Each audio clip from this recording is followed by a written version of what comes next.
How are you guys doing? Turn up your volume. Can you hear me? Oh my gosh, you guys. It's such a beautiful day, huh? So the full moon is this week, Thursday. Can you feel it? Can you feel it building? What? It is in Virgo, and right now the sun, the moon is in Leo, which is my moon, which is probably why I'm being all dorky. So where is Virgo in your chart? Where's 11 degrees of Virgo in your chart? If you know that, it's going to help you to be sane in the membrane this week, okay? So you want to know where Virgo in your chart is. And then I think it's also very helpful to see where Pisces is. So we have this opposition. The sun is in Pisces. The moon is in Virgo. We have lots of different other planets in Pisces. We have Chiron. We have Venus. We have Mercury. We have Neptune. And we have the sun. And for this full moon, it's a really Neptunian full moon. And then also Mercury there. So confusing in the mind, right? Like Neptune it's like the spiritual consciousness. It's the collective. So if you're feeling things that don't necessarily feel like they're yours, that's because you're tuned into the collective, and the collective's struggling a little bit. So you want to pull back, you want to push out, and you want to really take care of your own mind this week. And because Mercury's there, it's going to be helpful to process some of this out. And this is why I recommend not isolating this week, really reaching out to your people, reaching out to someone, a friend that you haven't talked to if you have a friend that you haven't talked to in like over 6 months that you really have been thinking of or have been wanting to reach out, this is the week to do it, okay? Those old, really like spiritually connected relationships are really going to be helpful to you this week. The worst thing to do is to isolate, kind of be up late, overthinking, analyzing, thinking about all the reasons why you don't have this, or why, you're not doing well in this one area, or whatever it is. This is not a week to get stuck in overthinking. So I just posted my blog post if you're interested in reading that. And I think, what did I channel for the title of that? It was Methods to Our Madness. Okay, so we don't want to get stuck in our methods of madness up here. This brain can tell you all sorts of crazy things, and it really focuses on the negativity. And Virgo, I love you, Virgos. I love my own. I have Venus in Virgo, which is not the best placement for Venus, actually. And it is the nitpicky energy. It is the sifting and sorting, but with that sifting and sorting, we can kind of compartmentalize and like disconnect from connection, from Pisces energy. Pisces is all about everything's connected. We can't separate this. We gotta embrace it all. And Pisces is very much the spiritual. And so there are the thing about the polarity of Pisces and Virgo is there's the shadow to each, and there's the soul to each, and we always want to remember that we want to find that balance at the full moon. And so if you have more Virgo energy, you're definitely going to be noticing more of the brain going wild. And if you have more Pisces energy, you might be noticing that you want to try and escape that. You might be wanting to let me just drink some of this, or let me just smoke some of this, or let me just focus on this, or let me just try to, reach out to so-and-so because I can get this from them, so it's just important to know what you have more of so that you can find that balance. So it's important for you to know that there's a good and a bad to each. So I'm going to do house by house, but I want to make sure that I cover, okay, so those are all the planets. When we move into the new moon on March 17th. So this is interesting too. So this is the second month in the year. We had January and now we have March, where we have 2 full moons in a month. And the first one is on the 1st, and it's in 11 degrees. So that is definitely not by accident. Okay, all the children better not come running in here. Look at this. This is what we're dealing with here today. Hey, friends, doing a live video. Okay, see you later. Okay, so it's a beautiful day out there, huh? Yeah, I totally lost my train of thought on that one. Okay, so we've got a couple other squares happening. So when we're looking, I'm just gonna tell them that I'm doing a live video. No, I'm not, because they ran away. Okay, so we have that polarity. We have to find the balance. And we want to look to what house the sun and the moon are in. And so you want to look to where 11 degrees of Pisces and 11 degrees of Virgo is for you. If you don't know that, if you've gotten a reading with me before, I do have your chart. And you should have your chart. If you've gotten a reading with me before and you don't have your chart, it's time to hit me up and be like, hey, I never got my chart. But you probably did. So look at your chart. And if you are, Grisha, I'm so glad it's you. How are you doing?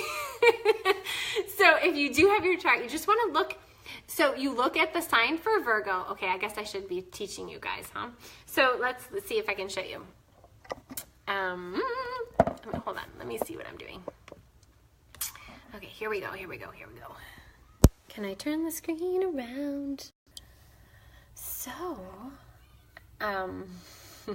so here's Pisces. See all that Pisces? This is the chart for today too. So this isn't the full moon chart, but here's Pisces. It kind of looks like it's supposed to be like two fish swimming in opposite directions, but here it just kind of looks like two tails. So that is Pisces. And then we go up to Virgo, and Virgo is this. So people get confused. This is why I like Astro.com too, because they color code. If it's green, I think they're just running in a circle outside. So if it's green and it's got this, so that's just an M, and it's got this like through the tail there, that is Virgo. And then people get confused with Scorpio. Scorpio always has the tail that goes out, and then Virgo has the tail that goes in. So, and this is blue, and that's green. So this is what we're looking at. We're looking at Virgo, and you want to look at where that is in your chart. And then how do you count 11 degrees, Abby? I don't know how to do that. Well, let me show you. So you go 5, 10, and then here, right here. Let me see, maybe I should show you my chart just for fun, for kicks and giggles. Oh gosh, what did I just hit? I think I turned the flash on. Well, let me go back.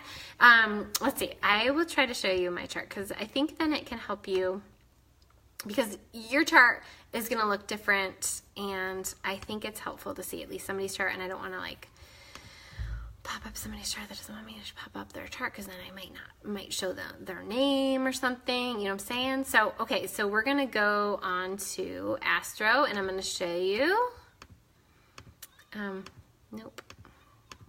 Okay, I'm gonna show you my chart just so you're gonna get an idea. So, okay, so here's another example of a chart. And so we look to Virgo, and we look to 11 degrees. Oh, what's this? So here we would start here. So here's 5, 10, and 11. And so I have my Venus here. And then you're like, okay, well, that's interesting. So then you might want to look up more about Venus. You also might notice that Venus is opposing, because over in Pisces, see, I have nothing over here in Pisces, but look at this. I have Venus opposing my Venus. That can't be good, or it's really good, one of the two.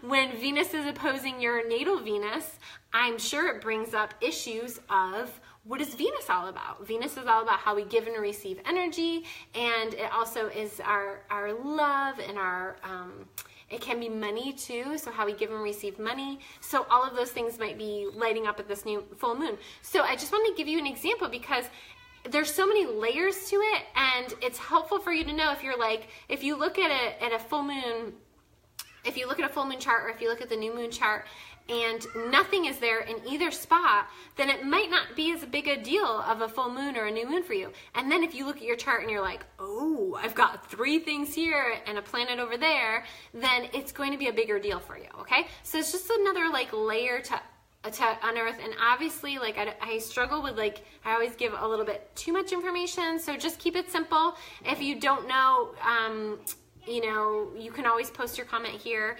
But just keep it simple to the houses. Okay, we're going to do the house by house now. So we're going through. Shh. Hey guys, doing a live video. Move away from the house. Go. What? See this? I'm doing a live video. So you guys are being really loud right outside my window. Can you go to the other side of the house? Thanks. Cool. So, yes, great show. We should talk. And I wanted to talk to you anyway because you had questions about tarot cards. So let's talk because we have our Venuses opposing each other. That would be a cool conversation to figure out. Can you, what, now you just want to be on the video. This is so great. So, okay, let's do, yes, we do. We need to talk. Okay, house by house. Here we go. If you have Venus and let's just start with rising because now different people do charts different ways. I really don't do whole sign houses. It doesn't resonate with me, but some people do. Okay, so if you have Venus at your rising or at your first house, then this time period is going to be, so we look at the moon. The moon is our internal landscape and our internal environment. It's going to be bringing that forward. So if it's in your rising, your first house, changes or shifts or awareness to your identity, the way other people see you, who you are, kind of shifting. I also might be a time where you decide to change something about who you are, your identity, or how you look. So, you might chop off all your hair. You might go get a big tattoo on your arm or something. I don't know. Crazy things happen. So that could be your first house. I have no idea what's going on with me today, you guys. But okay, so that's your first house. That is Venus. No, sorry. We're talking about Venus and I'm looking at the comments and it's right in the comments there. Okay, I'm going to focus. Okay, so we're talking about the first house if you have your full moon in the first house, right? And then you also want to look to the opposite of that, which is your seventh house. For some of you, it would be your descendant point, so the DC point on your chart. If that is in Pisces or your seventh house is in Pisces, then your external mode, the sun, all those planets might be lighting up things around relationship, contracts. So I know that's coming up for me. Contractual, is that a word? Probably not. Relationships that have to do around a contract. So that is something that might be coming up for you on the external level. But you really want to focus on the internal, the first house that I am to be successful. So you want to lean into the moon and less onto the sun for this one. Okay. And then so let's say the second house. Let's say this full moon is happening for you in your second house and the Virgo's in your second house. Money, second house is personal money, your money just for you. And this is a great time for you to actually get straight and get kind of your internal landscape set to how to keep track of your money better, how to set your boundaries around money better. This is actually a great thing, a beautiful thing. Now, the opposition to that would be 8th house, Pisces. If your Pisces is in the 8th house, if 11 degrees of Pisces is in the 8th house for you, then you might be noticing or more aware of other people's money, focusing on, if I just had a partner who had a lot of money, I would be happy. Or if he could just make money, then I can have some of that money. That's not what you want to do. So this full moon might be bringing awareness to how to create your own money and how you create your own resources. And you want to lean into that as opposed to focusing on what other people have, or even jealousy, why can't I just do it like so-and-so, or this couple, or this, family that I know. Okay, so the comparison's got to go. Third house, if you have Virgo in your third house, your communication, this is very Virgo, this is very mercurial. This is the third house is Gemini's house, so it's very Mercury. Both Virgo and Gemini are ruled by Mercury. So chatty. You need to lean into learning about your own communication and how you want to communicate more effectively, and not getting caught up in fears around, I'm just not good enough to communicate this effectively. I'm not good enough to be a speaker at this thing or whatever. So it's important for you to be aware of trusting yourself and just going for it, and less overthinking and more just letting Like, this is your fifth chakra here. Just let it flow, letting yourself communicate, letting yourself talk to yourself in the shower, you know, that kind of thing. Like, just letting your fifth chakra just flow and go is going to be great for you. So that you're definitely someone who's going to need to phone a friend. So fourth house, or your IC point, your IC point is the lowest point in your chart, and if you have this lit up, if 11 degrees of Pisces, 11 degrees of Virgo is here or in your fourth house, wowza. This is really lighting up your home environment, the way that you feel at home on this planet. It can be bringing up old familial issues from the past, from, you knew that your grandmother had this issue, and now for some reason you're feeling like you're working through this issue. So your conscious mind might be bringing up emotions around that, or kind of just like struggles around that. You might notice that you want to change things up at your house. You might be moving things around. That is a great focus for you to have, is actually on the physical world, as long as you don't get too caught up into doing it wrong or being hard on yourself, or like, why can't I just keep a better house or whatever like that. If you're not being hard on yourself, if you're being really easy on yourself and you're just like having fun with it and bringing in some of that like good vibes into the home, doing a little feng shui, that's a great time to do feng shui. If you guys don't know what that is, Google it. It's a great practice. So this is what you want to be focusing on. Ooh, I forgot to do with the third house.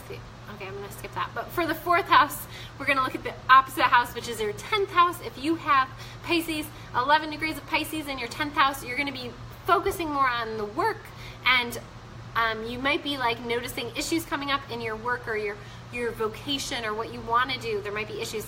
It is not the time to focus there. It is the time to focus on your home, actually, for this week, okay? So focus there. Get into the home, get into the rhythm, move things around, and then watch. Maybe you might shift that 10th house stuff for you, which is work in the world. Fifth house. If you have Virgo in your fifth house and 11 degrees of Virgo is in your fifth house, I'm sorry, okay? You should work with me because this is a struggle, okay? Why is this a struggle? Because fifth house is Leo's house. Fifth house is fun, it's creativity, it's making messes, it's a messy, muse-filled, crazy, like just throw paint on the wall kind of a thing. And Virgo is like the opposite of that. It's methodical, it's very thought out, it's like don't make a mess, it's like don't get this in the wrong line of the coloring book, you know what I'm saying? Yeah, if you're crying right now because when you're a kid you cried because you couldn't keep the colors in the lines, we need to talk. So free call it up with me. This might be bringing up some issues around that. It's a good week to make messes. It's a good week to just throw some paint around. I mean, obviously you want to be a little bit careful here. You don't want to go too crazy, but it's a good time to do that.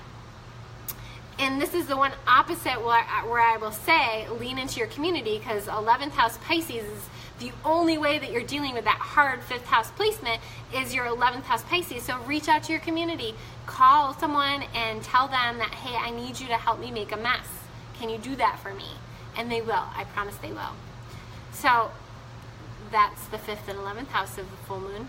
6th house. If you have Virgo in your 6th house, that's another hard one. You probably have some health stuff coming up. Ooh, I just blew my feather. Across.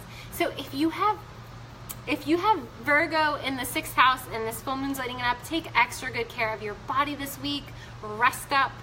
Like I said, drink that water, but you also might want to just do some light stretches. You might want to just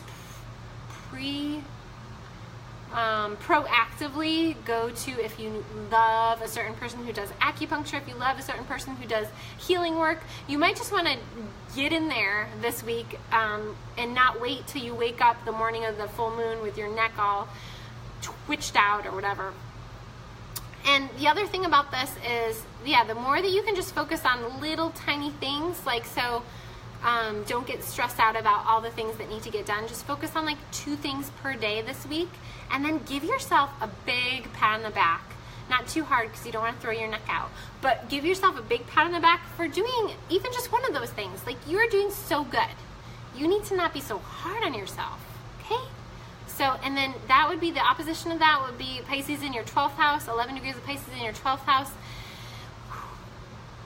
Yeah, have I mentioned that you should work with me? So this would be a good placement for someone to work with me. 12th house is Pisces house. You guys, if you have this, you just have a double whammy. And so, lean into actually the 6th house stuff. You don't want to lean into the 12th house stuff this week.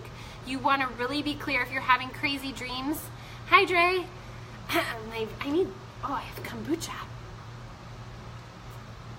I'm going through the houses, so if you missed that, you might want to just play this back later. I would love to know where Virgo is for you in your house and your houses, and where Pisces is for you in your houses. So talking about Pisces in the 12th house, and if you have Pisces in the 12th house, you are super, super psychic, you're super intuitive, and you also really need to be very careful and very cautious about not getting lost in all that Pisces energy. And so some things you can do is really lean into daily rituals. So very spiritual daily rituals that are going to help you kind of stay tapped in, but not get lost in all of that psychicness. And if you have 12th house, Pisces in the 12th house, you just need to learn the tool of pushing back and knowing your boundaries. So pushing the energy back and keeping your space, your physical space, clear and cleansed. And I was just burning some of this. I got this from my friend Alicia.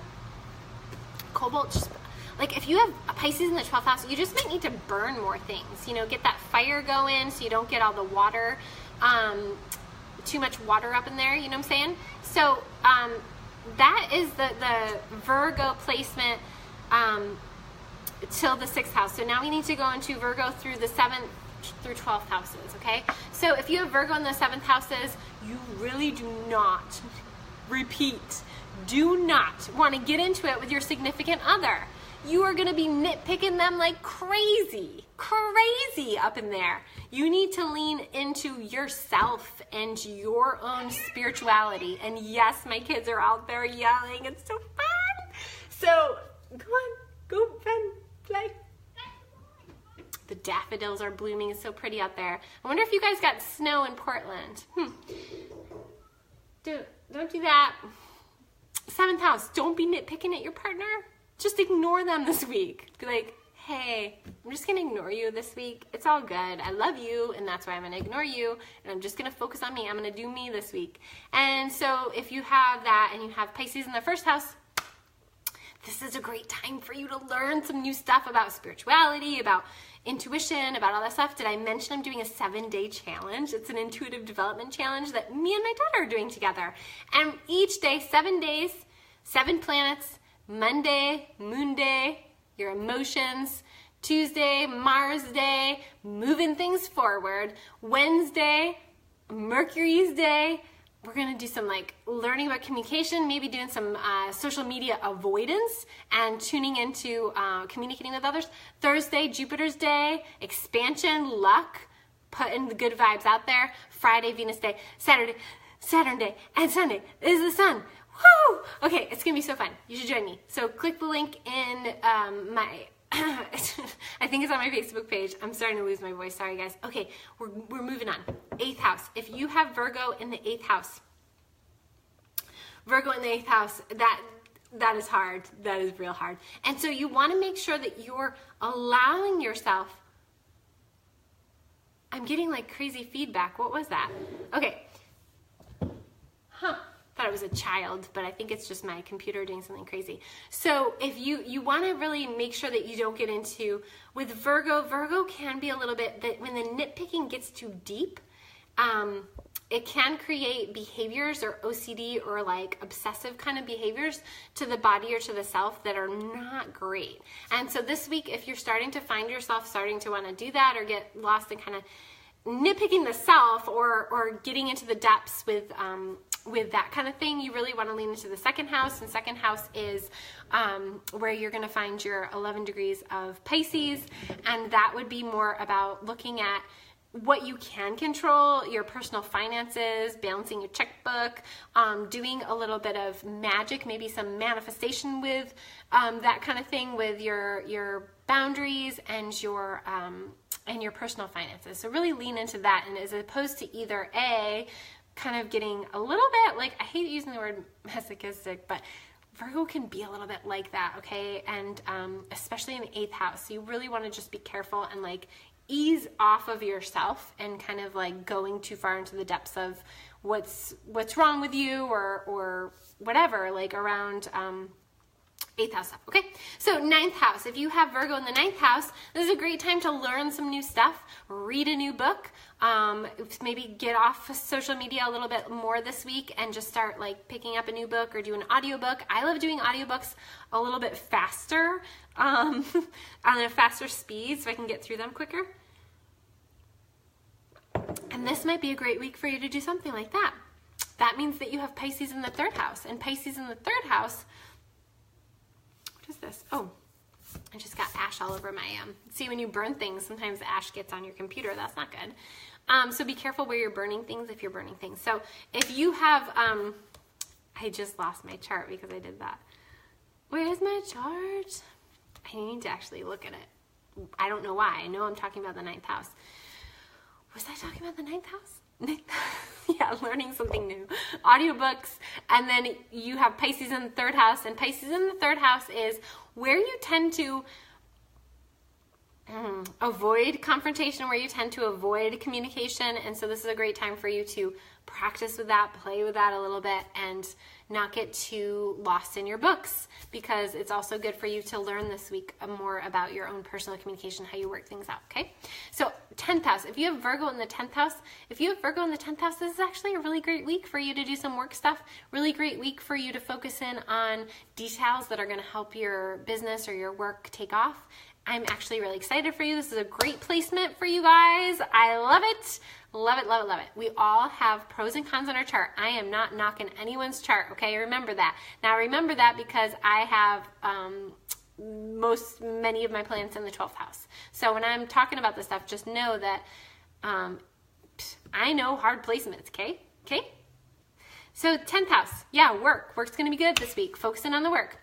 The problem with that is you have things happening at the home environment that also need to be looked at. So you don't want to lean too far into work where you're forgetting things at home or you're forgetting to pick up somebody from school or something. Like, that would be horrible. What kind of mom does that? So don't do that, and make sure that you're focusing in on things that need to happen in the home environment and your self-care.